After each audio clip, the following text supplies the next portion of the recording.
Olá, pessoal. Eu sou a professora Carmen, eu trabalho com língua portuguesa na Escola Doutor Paulo Ramos, em São João dos Patos, no Maranhão.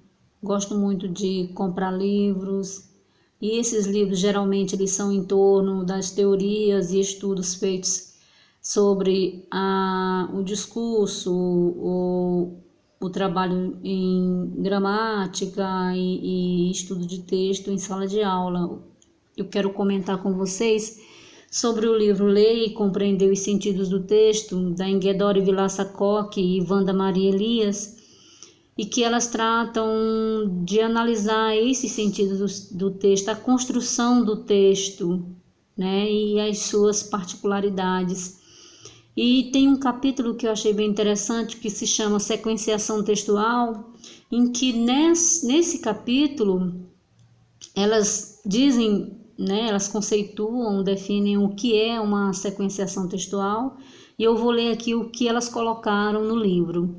Chama-se sequenciação textual aos diversos tipos de atividades realizadas pelo produtor para fazer o texto progredir mantendo o fio discursivo. Olha que interessante, né?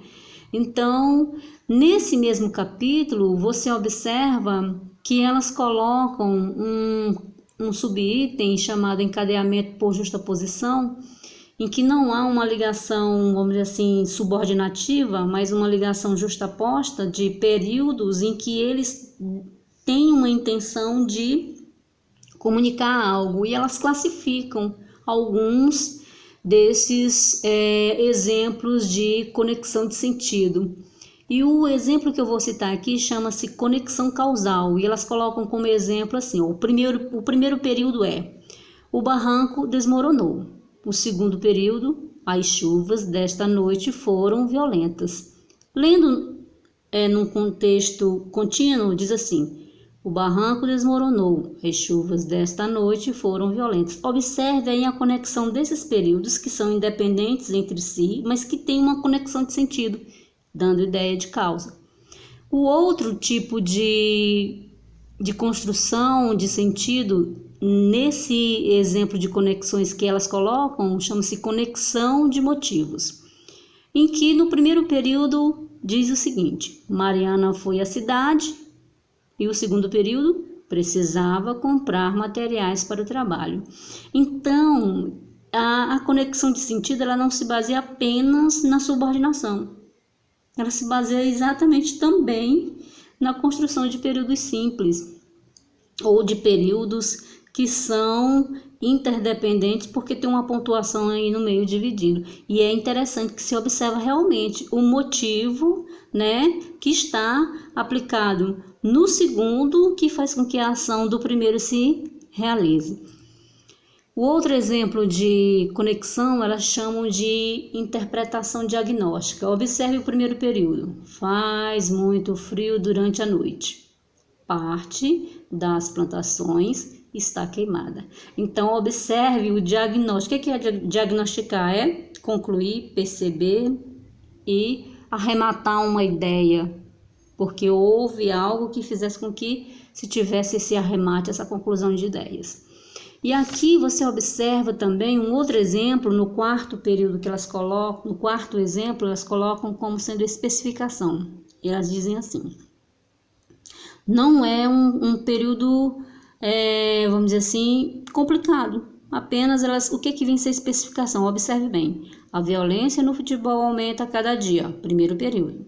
Ontem foram mortos 2 torcedores. O segundo período. Qual é a conexão de sentido? Realmente é especificar. No grupo, na situação do futebol brasileiro, quando ocorre esse fenômeno, esse ato, né, de se agruparem torcedores, sempre há problemas de agressividade. E esse enunciado mostra a que ponto chegou a agressividade. Chegou à morte de dois torcedores. E o último exemplo que eu vou citar aqui, que tem outros, obviamente, neste mesmo subitem do capítulo 8º, diz aí o seguinte e quinto e último tipo de conexão que elas classificaram: agrupamento metalinguístico, em que elas dizem assim: torcedores mortos no campo de futebol, crianças assassinadas na porta das escolas, traficantes vendendo drogas à luz do dia. Esse é o triste retrato das grandes cidades brasileiras. Então, observe que elas fizeram realmente uma sequenciação de citações do que ocorre no meio social e como é que se percebe esse agrupamento, dando o sentido desse enunciado. Então, minha gente, é isto que eu quero comentar com vocês. Espero que vocês adquiram esse livro e espero que vocês saboreiem o que ele propõe enquanto estudo de